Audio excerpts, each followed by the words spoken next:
Le changement, c'est maintenant, avait comme slogan François Hollande dans la campagne présidentielle 2012. Je ne rentrerai pas ici dans des considérations politiques, mais la vie d'un entrepreneur, c'est exactement cela. Même si ces mots ont certainement fait peur à quelques électeurs, il faut se rendre à l'évidence que si nous voulons avancer, il faut changer.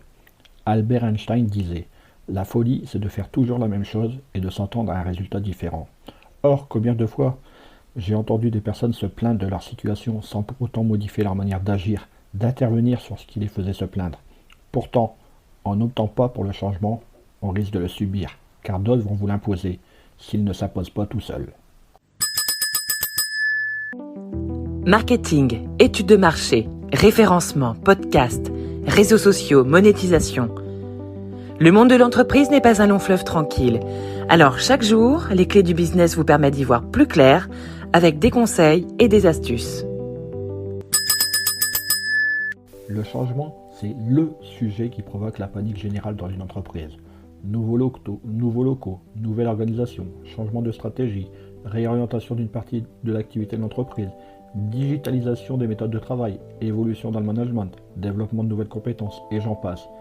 Il n'y a pourtant pas de quoi stresser, à condition de bien préparer le terrain. Et pour préparer le terrain, il faut donc se préparer au changement et encore mieux, le provoquer. Le changement, c'est une des clés du business, une des clés de la réussite. Nous nous acclimatons tous au changement en traversant différentes phases allant du déni à l'acceptation. Le changement peut parfois toucher l'ego, c'est peut-être pour cela qu'il fait peur. Le changement répond la plupart du temps à des besoins techniques ou stratégiques et se fait parfois sans tenir compte des préoccupations des salariés. À tort, puisque l'acceptation du changement dépend de la collaboration de chacun. Il est donc indispensable d'anticiper et d'expliquer les tenants et aboutissements du changement, si on veut que les autres adhèrent à ce processus. Voici donc les différentes étapes pour réussir le changement. Premièrement, la prise de conscience. L'objectif ici est de faire comprendre à chacun que le changement est nécessaire et incontournable à l'entreprise. Il faut que chacun prenne conscience des mutations à effectuer et que celles-ci peuvent les impacter plus ou moins fortement. Deuxième élément, le changement proprement dit, avec notamment la mise en place de nouveaux processus, de nouvelles pratiques, à titre individuel ou collectif.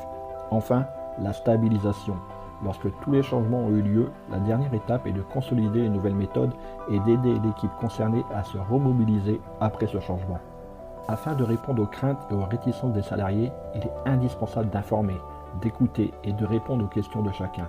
L'information donnée doit être neutre, factuelle et la même pour tous par souci de clarté. Le manager doit être convaincu de la nécessité du changement pour convaincre ceux qui ne le comprennent pas. Il faut alors rassurer les salariés réfractaires. La communication est donc primordiale pour que chaque membre puisse faire face au changement afin d'éviter que certains soient confrontés notamment à la peur de ne pas y arriver. Levier indispensable de réussite, la conduite du changement est une discipline passionnante et compréhensible par tous, si on y consacre le temps qu'il faut. Il n'y a pas une chose sur Terre qui n'ait pas eu son changement, que celui-ci ait été voulu ou subi. Sinon, il n'y aurait pas eu d'évolution et nous habiterions tous encore dans des cavernes. Hey, avant de partir, j'ai une petite faveur à te demander. Est-ce que tu pourrais donner une note et laisser un commentaire sur ta plateforme d'écoute préférée ?